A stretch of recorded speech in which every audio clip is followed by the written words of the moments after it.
नमस्कार, मी आरती अन्नपूर्णा चॅनलमध्ये तुमचं मनापासून स्वागत. आजची रेसिपी ती म्हणजे साबुदाण्याची खिचडी आणि पोटभरीचा असा नाश्ता आहे.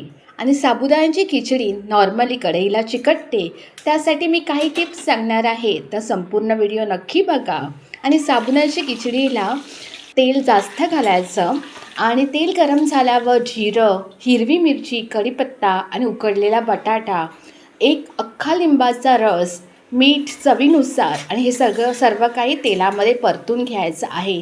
1 कप शेंगदाण्याचा कूट जाडसर असा तोही तेलामध्ये चांगला परतून घेतलेला आहे. आणि रात्रभर भिजत ठेवलेले पाव किलो साबुदाणे हे चांगले परतून घ्यायचे आहेत हे सर्व जिन्नस. आता चांगलं परतून झाल्यानंतर ही सिक्रेट अशी टिप्स आहे, ती म्हणजे ॲल्युमिनियमची प्लेट. ती ठेवल्यामुळे आपली खिचडी कधीही चिकटणार नाही कढईला.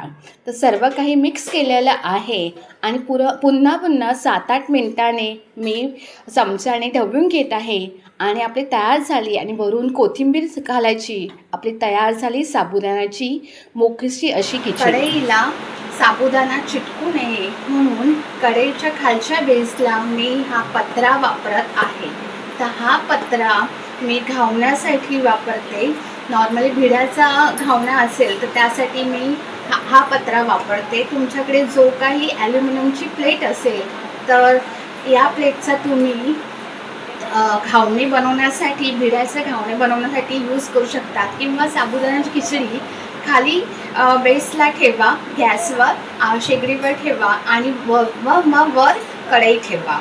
तर त्यामुळे आपला साबुदाणा अजिबात चिकटत नाही. टेस्टिंग तर झालीच पाहिजे ना.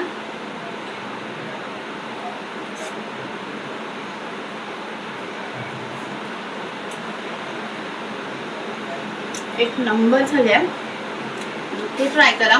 कोणत्याही उपवासाला किंवा सहजच नाश्ता तुम्ही हा बनवू शकता. थँक्यू.